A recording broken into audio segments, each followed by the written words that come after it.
What's up, guys? Today we're going to be getting a sneak peek of something I'm definitely going to keep my eye on. Welcome to Clutch. Hey, we've spent the last 3.5 years cooking something pretty cool. Something that I think you're going to really like. This is a game about the love of driving, about the connection between car and driver, and the raw thrill of speed.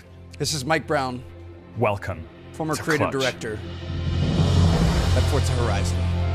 New studio, first title, Clutch.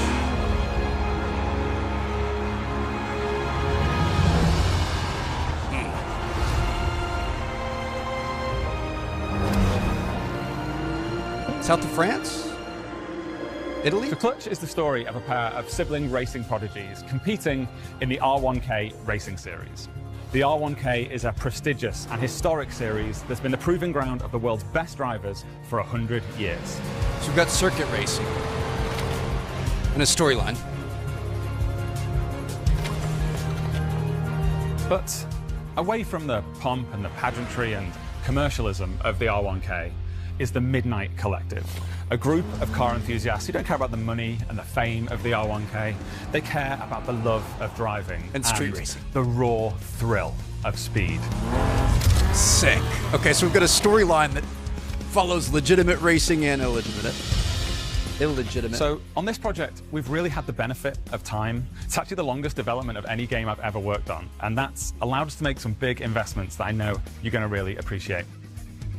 Using our custom version of Unreal Engine 5, we've been able to achieve a level of detail and accuracy never before seen in in-game car models.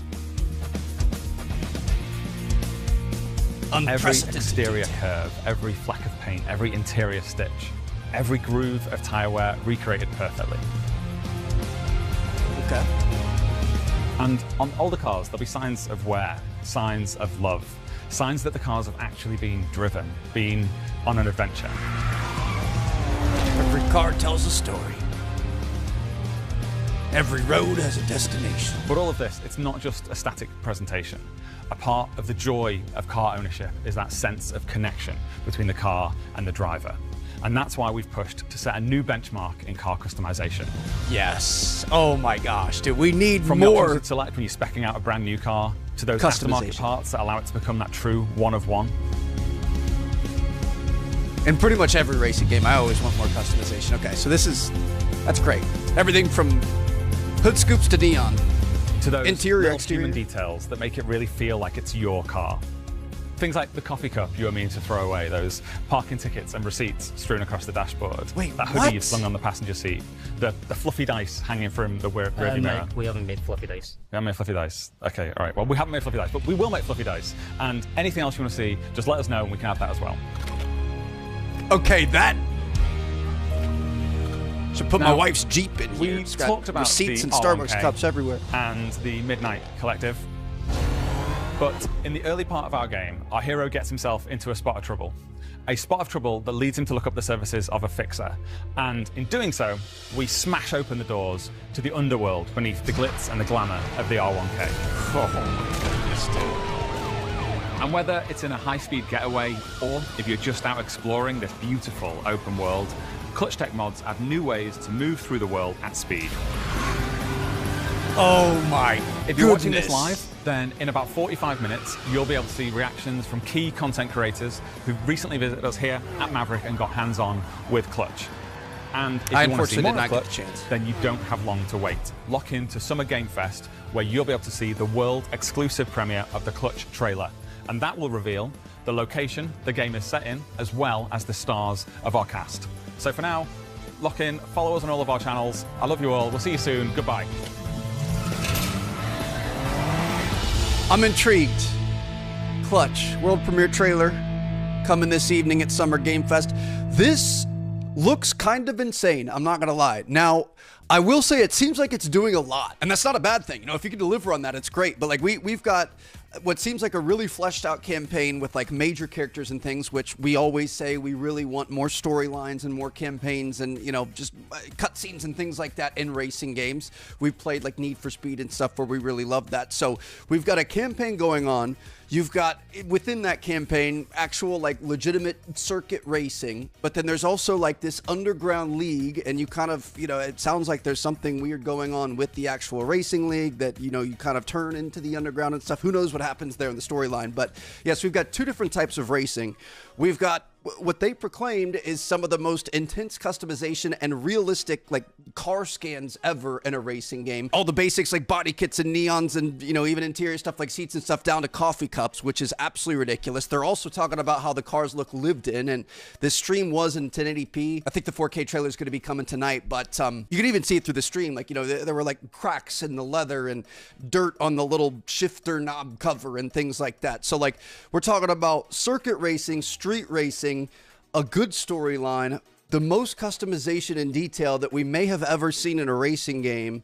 And on top of that, this is based in a giant open world somewhere that looks like Europe, maybe south of France or something like that. Like this, if this delivers on all of that, I mean, it seems like a huge bite to chew, but he did say it's the longest he's ever worked on a project, and he was the creative director at Forza Horizon 5. So he's definitely got some credentials there, and I'm really looking forward to what Maverick has built. As we said before, the story campaign is going to focus on sibling driving prodigies navigating their way through R1K, which is this prestigious historic racing series. However, when Clutch's hero character finds himself in hot water in need of a fixer, the underbelly of the R1K is smashed wide open. So, you know, there's always a dark side behind all the glitz and the glam. It's going to be running on a custom version of Unreal Engine 5. It will not only boast cars where every exterior curve, every fleck of paint, and every interior stitch is recreated perfectly, but cars that actually come with signs of wear and have actually been driven, which I mean, I love that, obviously. He says, I'm not going to ding any other games in particular because this actually applies to quite a few games, but I guess traditionally the presentation has been a bit museum-like, where the car, no matter its age, will be presented in a way that is completely pristine, which then creates a problem that it's so perfect that it doesn't always sit in the scene in a way that makes sense. Like you'd be driving around a place that looks like a real city or real countryside with this museum quality 60-year-old car. So, you know, more realism. You could never actually see that car on a road looking like that. It could never exist that way. There'd be, you know, dust, little bits of buildup, carbon around the exhaust, etc. So, very cool in theory. We'll see how crazy this looks when we get more gameplay in the trailer. So Brown founded Maverick in December 2022, a little over a year after Forza Horizon 5 was released. He had been working on Forza for a very long time and achieved, he thought, quite a lot in that franchise, and really had an appetite to go and do something new, to try to push and do something new in the genre. Looks like he was joined by a number of other Forza Horizon veterans, including Tom Butcher, Matt Craven, Gareth Harwood. Okay, so they kind of put together a little bit of a dream team here, and I'm not putting anything against Forza. I love Forza. Forza Horizon 6 is so good, I'm still grinding it, but, you know, there's always room for more options, and I'm excited to see what they do here. Oh, this is cool. They're still 2 miles away from the Playground Games office, so they're still very close contact and still have a lot of friends. They see each other every day. I love that. So sounds like there's no bad blood. In closing, he says he's very well invested in car culture to automotive entertainment and really aware that historically there's always been these huge tentpole franchises that have propped up and pushed car culture forward. There was that spell where Need for Speed, from Need for Speed Underground, Underground 2, and Most Wanted, was the #1 best-selling game in the world like 3 years running. There was a period where Top Gear was the most watched TV show, and in film, even though it's not the biggest franchise in the world, Fast and the Furious, your boy's a big fan, is one of them. It's made more money than Harry Potter. I didn't know that. Made more money than Batman. And that's the level of ambition for Clutch to set the tone of car culture across the next decade, and that it be a tentpole IP that drives car culture forward. So, huge dreams here. Obviously a lot going on. I almost forgot to mention the end of the trailer where we had like gadgets and we, you know, grappling hooked around the light. So it's like, it seems like we're grounded in realism, but there's also enough arcade to it that it does kind of remind me a little bit of a Need for Speed. I don't know, dude. We could be onto something here. We'll have to wait and see what happens, and we're going to be playing it in spring at 27, hopefully. I'm going to let you guys think down in the comments. Hope you guys enjoyed. See you guys later. Peace out.